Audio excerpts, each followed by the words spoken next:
Anime fans அனைவருக்கும் வணக்கம். இன்னைக்கு நம்ம the tomb of fallen gods season 3 episode 12 தான் பார்க்க போகிறோம். ஆக்சுவலாக ஒரு சில நாட்கள் நான் வந்து வீடியோ போடலைங்க. ஏன்னு நீங்கள் கேட்கலாம். ஏன்னா நிறைய பேர் வந்து பார்த்தீங்கன்னா சீசன் 2 போடாமல் நீ ஏன் சீசன் 3 போட்ட அப்படின்னு கேட்டாங்க. அதனால சீசன் 2 போகிற வரைக்கும் இதை நிறுத்தி வச்சேன். சீசன் 2 கம்ப்ளீட்டாக போட்டாச்சு. அந்த ஒரு சேனலில் இருக்குது, பார்க்காதவங்க பார்த்துக்கோங்க.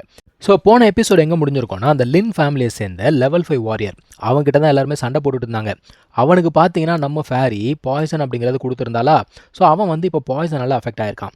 இருந்தாலும் என்னதான் அவன் பாய்சனால் அஃபெக்ட் ஆனால் கூட அவன் ஃபேமிலியில் வேறு வாரியர்ஸே இல்லையான்னு இன்னொரு லெவல் 4 எக்ஸ்பர்ட் என்ன பண்ணுறான், உள்ளுக்குள்ளே வந்து தடுக்கிறாங்க. ஸோ இந்த ஒரு மனுஷனுக்கு 4 மணி நேரம் டைம் தேவைப்படுது. எதுக்காக அப்படின்னா இவர் உடம்புல இருக்க பாய்சனை வெளியில் கொண்டு வரணுமா. ஸோ இவருக்கு உதவி செய்யணும் அப்படிங்கிறதுக்காக இவங்க என்ன பண்ணுறாங்க, ஒரு பெரிய ஷீல்டு அப்படிங்கிறத போடுறாங்க. அந்த ஷீல்டை தாண்டி யாருமே உள்ளுக்குள்ளே வந்து அட்டாக் பண்ண முடியாது. இப்போ வெளியில் இருக்கவங்க எல்லாம் பார்க்குறாங்க. ஏன்னா அவன் பாய்சனை வெளியில் எடுத்துட்டான்னு வச்சுக்கோங்க, இவங்களுக்கெல்லாம் ஆப்பு தான். ஸோ எல்லாருமே என்ன பண்ணுறாங்க, பயங்கரமாக அட்டாக் பண்ணுறான்னு சொல்லிட்டு அவங்கக்கிட்ட ஒரு ஸ்ட்ராங்கஸ்ட் அட்டாக் இருக்கும் இல்லையா, அந்த ஒரு அட்டாக்கை எல்லாருமே பயன்படுத்துகிறாங்க. ஸோ எல்லா திசையிலேருந்தும் தாக்குதல் நடக்குது. ஆனால் இன்னொரு பக்கத்தில் நம்முடைய ஃபேரி பார்த்தீங்கன்னா ரொம்ப சோர்ந்து போய் உட்காந்துக்கிட்டு இருக்கா. அவள் என்ன பண்ணானா, ஒரு சீலை ஓப்பன் பண்ணி உள்ளுக்குள்ளே இருக்க பவரை பயன்படுத்தினால அதுக்கு இவளுக்கு வந்து ஒரு நெகட்டிவ் எஃபெக்ட் இருக்குது. ஸோ தனியான ஒரு பிளேஸை கண்டுபிடிச்சி எப்படியாவது ரெக்கவர் ஆகணும் அப்படின்னு சொல்லிட்டு ஓடுறாப்பா.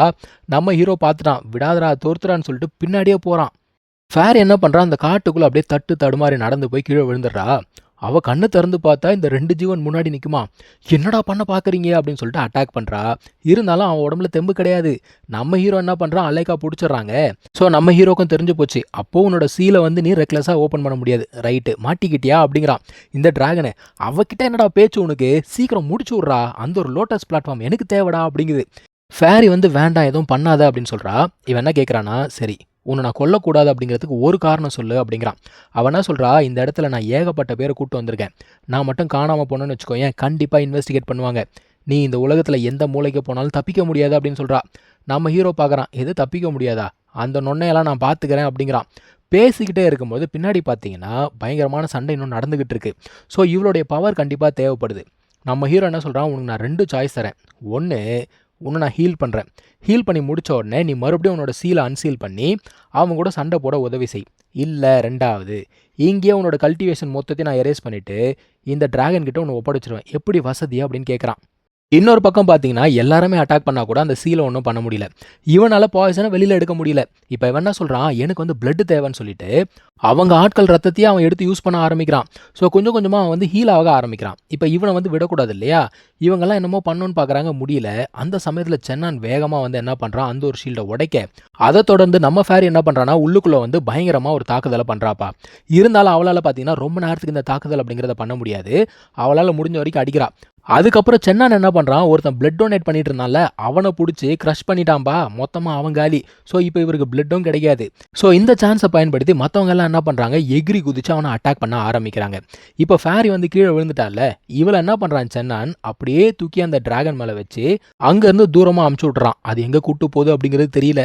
இப்போ இந்த சம்பவத்துக்கெல்லாம் காரணமான ஒருத்தர் இருந்தால மிஸ்டர் லிங்யூன், அவர் பார்த்தீங்கன்னா அங்கேருந்து எஸ்கேப் ஆகி ஓடலாம் அப்படின்னு சொல்லிட்டு பார்க்குறாரு. சென்னான் பார்த்துட்டான், விடுவானா, பின்னாடியே போய் தடுத்து நிறுத்துறான். இந்த பக்கம் ஓடலான்னு பார்த்தா இந்த பொண்ணும் வந்து தடுத்து நிறுத்துறா. இவளோட பிரதர் இறந்ததுக்கு அவன் தானே காரணம், ஸோ இவன் வந்து பழி வாங்கியே தீருவேன் அப்படிங்கிற மாதிரி சொல்கிறான். அவனா சொல்கிறான், என்னோட ஸ்ட்ரென்த்துக்கு உன் பிரதரை நான் ஏதாவது பண்ணியிருப்பேன்னு நினைக்கிறியா அப்படின்னு கேட்குறான். முடிவில் எப்படி பார்த்தாலும் நம்ம எல்லாருமே வந்து சர்வை பண்ணணும் அப்படின்னு தானே பண்ணுறோம் அப்படிங்கிற மாதிரி சொல்கிறான். சரிடா உண்மை என்னடா அப்படின்னு கேட்டால், உண்மை அப்படிங்கிறதுலாம் எதுவும் பெருசாக கிடையாது, உன் பிரதரோட சாவுக்கும் மற்றவங்களுக்கும் சம்மந்தமே இல்லை அப்படிங்கிறான். இவன் என்ன சொல்ல வரான் அப்படிங்கிறது இந்த பொண்ணுக்கு புரியல. அதுக்கப்புறம் என்ன சொல்கிறான், ஆக்சுவலாக நம்ம எல்லாருமே லூசிங் சைடில் தான் இருக்கோம் தெரியுமா அப்படிங்கிறான். என்னடா சொல்கிற அப்படின்னு கேட்டால், இங்கே உண்மையாகவே வின்னர் ஒருத்தர் தான், அது அந்த ஃபேரி மட்டும்தான் அப்படிங்கிறான். அதாவது நம்ம எல்லாரையும் சண்டை போட விட்டுட்டு அவள் அமைதியாக உட்காந்து வேடிக்கை பார்த்தா, அதுக்கப்புறம் ஆட்கள் எல்லாருமே ஒன்று திரட்டிட்டு வந்து நம்மளை ஹன் பண்ணணும் அப்படின்னு சொல்லிட்டு பார்க்குறா. ஆக்சுவலாக அவள் எதுக்காக ஹன் பண்ணுறா தெரியுமா அவனுக்கு, அவள் வந்ததே என்னுடைய அங்கிளுக்காக தான் அப்படின்னு சொல்கிறான். ஏன்டா அப்படின்னா இவன் அங்கிளுடைய பையன் வந்து பார்த்தீங்கன்னா இந்த டார்க் பாத்தோடைய சக்ஸஸரான். நம்ம ஃபேரி யார், பேசிக்காக அந்த டார்க் பாத்தை எதிர்க்கக்கூடிய ஒரு ஆள். அவங்களுடைய கிளான் எல்லாமே அப்படி தான். ஸோ இவன் என்ன சொல்கிறான், இங்கே பாரு, நீ நான் எல்லாருமே அவள் கண்ணில் ஒன்று தான், நம்ம எல்லாருமே செஸ்ஸில் வர செஸ் பீசஸ் தான், வேறு எதுவுமே கிடையாது. நம்மளை பயன்படுத்தி அவன் நல்லா ஒரு கேம் ஆடிட்டு போயிட்டா. இங்கே பாரு, அந்த இடத்துல நடந்த சம்பவத்துக்கு நான் காரணம் தான் ஒத்துக்கிறேன், நான் சர்வைவ் பண்ணணும் அப்படிங்கிறதுக்காக அப்படி பண்ணனே தவிர வேறு எந்த இன்டென்ஷனும் கிடையாது. இதுக்கு மேலே ஊஷ்டம்பா, நான் சொல்ல வேண்டியதெல்லாம் சொல்லிட்டேன் அப்படிங்கிறான். இவனும் ஆக்சுவலாக பார்த்தீங்கன்னா இப்போ பேசிக்கிட்டே இருக்கும்போது ஒரு சில ஃபார்மேஷன் அப்படிங்கிறத கிரியேட் பண்ணிகிட்டே இருந்தான். நம்ம ஹீரோ என்ன பண்ணுறான், கத்தியை எடுத்துகிட்டு அப்படியே கிட்ட போகும்போது சார் வந்து ஃபார்மேஷன் ஆக்டிவேட் பண்ணுறாராமா. ஆனால் அதை கம்ப்ளீட் ஆக விடாமல் இவன் என்ன பண்ணுறான், கத்தியை சொருகி அதை வந்து தடுத்து நிறுத்திட்டான். இப்போ இவன் பார்த்தீங்கன்னா கெஞ்ச ஆரம்பிக்கிறான். அது மட்டும் இல்லாமல் கீழே அந்த மண்ணெல்லாம் தூக்கி தூக்கி போட்டுக்கிட்டு இருக்கான். சொன்னா கையில் என்னை கொண்டுடாத, என் ஃபேமிலியில் பயங்கரமான எக்ஸ்பர்ட்ஸ்லாம் இருக்காங்க அப்படி இப்படிங்கிறான். நம்ம ஹீரோ அதெல்லாம் கேட்ட மாதிரி இல்லை, ஒரே வெட்டு தான். ஸோ இவன் கதை இங்கே முடிஞ்சு போச்சு. இன்னொரு பக்கத்தில் அந்த ஒரு ஆள் பார்த்தீங்கன்னா என்னதான் பாய்சனால் அஃபெக்ட் ஆனால் கூட வெறித்தனமாக சண்டை போடுறாங்க. இவங்களால சமாளிக்க முடியல. நல்ல வேளை நம்ம ஹீரோ உள்ளுக்குள்ளே வந்து டீனோட பேத்தியை காப்பாற்றி விடுறான். இவனை வேற வந்து தூக்கி போட்டானா, அதை பார்த்தோன்னா அந்த அளவுக்கு பயங்கர கோவம் வந்துருச்சு. நீங்கள் எல்லாருமே சேர்ந்து என் கூட சாவுங்கடா அப்படின்னு சொல்லிட்டு அவன் பயங்கரமாக பவர் அப் பண்ணுறாங்க. இதை பார்த்தே ஒரு சில பேர்லாம் அரண்டு போகிறாங்க. ஆனால் நம்ம ஹீரோ என்ன பண்ணுறான், சண்டை போடுறதுக்கு ரெடி ஆகிட்டு இருக்கான். அந்த ஆள் வெறித்தனமாக அட்டாக் பண்ணுறான். ஆனால் அதுக்கு ஈக்குவலாக நம்ம ஹீரோவும் பார்த்தீங்கன்னா வெறித்தனமாக திருப்பி அடிக்கிறான். 2 பேருக்குள்ளே இப்படியே சண்டை அப்படிங்கிறது போய்கிட்டு இருக்கு. அவன் அட்டாக் பண்ண, அதுக்கு திரும்பி இவன் வந்து அட்டாக் பண்ண, ஒரு கட்டத்தில் என்ன நடக்குதுன்னா, அந்த பாய்சன் அப்படிங்கிறது வேலை செய்ய ஆரம்பிக்குது. இவனோட ஒரு கையை பார்த்தீங்கன்னா அப்படியே கட்டாயி கீழே விழுந்துருச்சு. அந்த ஒரு பாய்சன் அவ்வளோ பவர்ஃபுல்லாக இருக்குது. ஃபேரி இவ்வளோ மூர்க்கமானவளா? அவனுமே பார்த்தீங்கன்னா நல்லா மம்மி மாதிரி சுருங்கி போயிட்டாங்க. எப்படி இருந்தாலும் எப்படி ஆயிட்டான் பாருங்க. அப்போ கூட அவன் அட்டாக் பண்ணுறது நிறுத்தல, பயங்கர மூர்க்கமாக அட்டாக் பண்ணுறான். நம்ம ஹீரோ பார்க்குறான், இவன் கதையை முடிச்சு விட்டுற வேண்டியதான் அப்படின்னு சொல்லிட்டு ஒரு பவர்ஃபுல் அட்டாக் அப்படிங்கிறத பயன்படுத்தலான்னு பார்த்தா வேற யாரோ ஒருத்தர் உள்ளுக்குள்ளே வந்து தடுக்கிறாங்க. யாரா அது அப்படின்னா, இன்னொரு லிங்க் ஃபேமிலியை சேர்ந்த லெவல் 5 எக்ஸ்பர்ட்டு. டேய், இப்போ தாண்டா ஒருத்தனை கஷ்டப்பட்டு டிஃபீட் பண்ணோம், அதுக்குள்ளே இன்னொருத்தனா அப்படின்னு சொல்லிட்டு பதறாங்க எல்லாருமே. இந்த ஒரு ஆள் பார்த்தீங்கன்னா எனக்கு பிளட் வேணும் அப்படின்னு சொல்லிட்டு துடிக்கிறாங்க. வந்தவன் அவன்கிட்ட ஓடலாம் அப்படின்னு பார்த்தா அவன் வர விடாமல் துரத்தி விடுறான் தூரமாக. அப்போ அவனுக்கு கான்ஷியஸ்னஸ் அப்படிங்கிறது இருக்குது. அப்படியே துடிச்சிட்டு இருந்தவன் ஒரு கட்டத்தில் என்ன ஆகுறான்னு பார்த்தீங்கன்னா, பாய்சன் அப்படிங்கிறது தாங்க முடியாமல் கீழே விழுந்துடுறாங்க. இவனுமே வேக வேகமாக கிட்ட போகிறான். இவனோட பிரதர் போல தெரியுது. இன்னொரு பக்கம் திரும்பி பார்த்தா லிங்யூன் செத்து கிடக்குறாங்க. இவனுக்கு சரியான கோவம். யாரா இந்த மாதிரி இவங்க 2 பேரையும் கொலை பண்ணது, நான் உங்களை சும்மா விட மாட்டேன் அப்படின்னு கேட்குறான். அந்த சமயத்தில் நம்ம ஹீரோ நான் தான் கொலை பண்ணேன் அப்படின்னு சொல்ல, அதுக்கப்புறம் பார்த்தா கண்டினியூஸாக நான் தான் கொலை பண்ணேன்னு சொல்லிட்டு எல்லாருமே வந்து நிற்கிறாங்க. ஸோ இது வந்து ஷென்லான் அகாடமி கொடுத்த தண்டனை அப்படிங்கிறாங்க. இவன் என்ன பண்ணுறான் தெரியுமா, அந்த 2 பேரையும் அப்படியே தூக்கிட்டு டிராகன் மேலே போகிறான். நான் கூட பாயபுல் அங்கேருந்து கிளம்பி போக போகுது அப்படின்னு நினச்சா அவன் அட்டாக் பண்ணுறதுக்கு பவர் அப் பண்ணுறாங்க.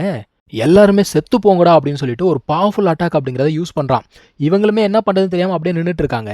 அந்த சமயத்தில் நிப்பாட்டு அப்படின்னு ஒரு குரல் மட்டும் கேட்குது. யாரா அப்படின்னு பார்த்தா நம்ம அகாடமியை சேர்ந்த 3 டீனுமே அந்த இடத்துக்கு வராங்க.